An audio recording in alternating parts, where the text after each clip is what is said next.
Salut à tous les amis, alors on débriefe le match qui vient de se terminer entre le Barça et le Deportivo Alavés, match à Montjuïc, match important pour le Barça qui sort de performances assez ratées, que ça soit contre la Real Sociedad malgré la victoire, le Classico perdu, il y a également le Shakhtar Donetsk où la défaite en Ligue des Champions a fait beaucoup de mal. Cette semaine il y a eu des réunions, on s'attendait donc à une réaction pour le match de ce soir de la part du Barça.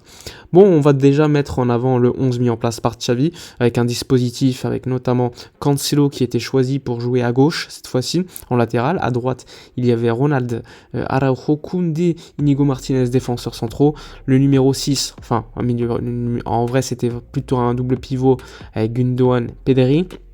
Fermin Lopez en numéro 10, et ensuite il y avait Lamine Yamal sur le côté droit, Joao Félix sur le côté gauche et Lewandowski en numéro 9. Côté Deportivo Alavés, il y a très peu de joueurs connus en Liga, à peut-être le Samu qui a été signé par l'Atlético de Madrid l'année dernière, enfin lors du mercato passé, en provenance d'Almeria ou de Grenade je crois. Donc sinon il n'y a pas beaucoup de joueurs très connus dans cette équipe. D'ailleurs c'est la pire équipe à l'extérieur du championnat d'Espagne cette saison, donc on s'attendait à une performance rassurante de la part du Barça après, on va dire, une semaine complètement ratée. Bon, un début de match, catastrophique, puisqu'au bout de 19 secondes, on le remarque dès le coup d'envoi, eh bien, le Barça attaque à fond et laisse 3 défenseurs centraux, tout seuls. Et donc, dès le coup d'envoi, l'équipe est complètement déséquilibrée et dès lors qu'il y a la balle de Gundogan qui est perdue, eh bien, nous sommes en 3 contre 3 et le Deportivo Alavés gère bien le coup. Petit décalage sur le côté et but de Samu au bout de 19 secondes. Et c'est pas la première fois de la saison que le Barça encaisse un but aussi rapidement, ce qui est quand même un signe d'une défense qui n'est peut-être pas concentrée, une défense qui est en difficulté. En tout cas, c'est des symptômes qui ne sont pas, qui sont déjà réguliers. C'est pas la première fois que ça arrive. Bon, au bout de 19 secondes, le Barça encaisse un but. Montjuïc commence à siffler. On se dit, bon, il y a encore 95 minutes pour réagir, il y a le temps, l'équipe doit faire une belle performance, et finalement, on se rend compte que c'est vraiment le Deportivo Alavés qui va enchaîner les grosses occasions.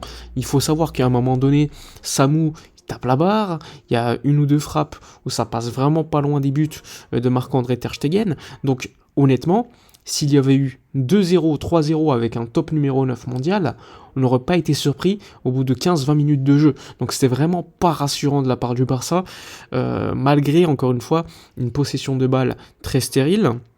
Très peu d'occasions en première période, il faut savoir qu'on passait le ballon à Joao Félix et on espérait que Joao Félix fasse un petit peu la différence, mais on l'a très peu vu frapper, avoir créé des occasions. C'était vraiment, on va dire, très mauvais, encore une fois, cette première mi-temps de la part du Barça. On s'attendait à un travail tactique, à beaucoup plus de présence au milieu, ça c'était le cas, mais encore une fois, un jeu, on va dire, très peu huilé, avec un Lamine Yamal constamment en train de revenir vers l'arrière, puisque quand il recevait le ballon, le latéral droit qui était Araujo ne se projetait pas, donc il était en 3 contre 1, ce qui était impossible pour lui de passer, donc il revenait en arrière. Il a fallu attendre que Koundé se fasse bouger par Samu, sur une occasion encore une fois d'Alavés, pour que Xavi réagisse et fasse passer Araujo en défenseur central et Koundé en latéral droit.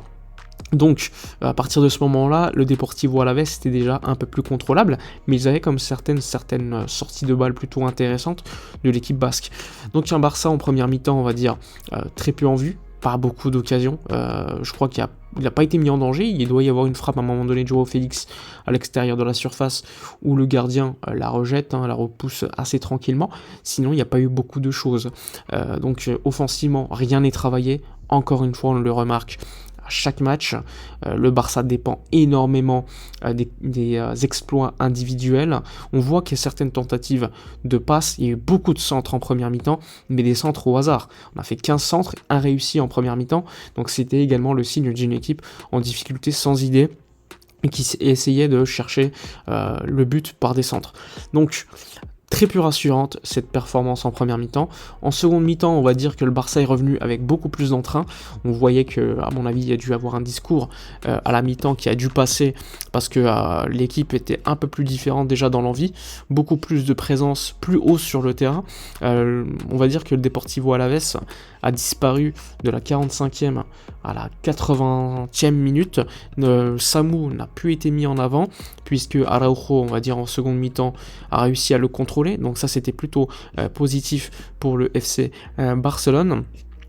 On a quand même dû attendre quelques minutes et là il y a eu des actions, beaucoup plus de présence offensive, même si Joao Félix parfois frappait un petit peu au hasard, il essayait de créer du danger, mais il y avait déjà beaucoup plus de présence offensive de la part du Barça. On voyait un Lamine Yamal beaucoup plus intéressant en seconde mi-temps, puisque cette fois-ci il n'était plus en 3 contre 1, puisque Koundé lui se projetait déjà beaucoup plus. Donc ça c'était plutôt à noter sur la seconde mi-temps. D'ailleurs le Barça va égaliser quand même assez rapidement avec Koundé qui va faire un bon centre sur Lewandowski de la tête, qui va marquer un but magnifique quand même, cette tête de la part de Lewandowski, alors qu'il était vraiment pas en vue et pas bon pour l'instant lors de ce match. Donc ça faisait 1-1 pour lors de ce match.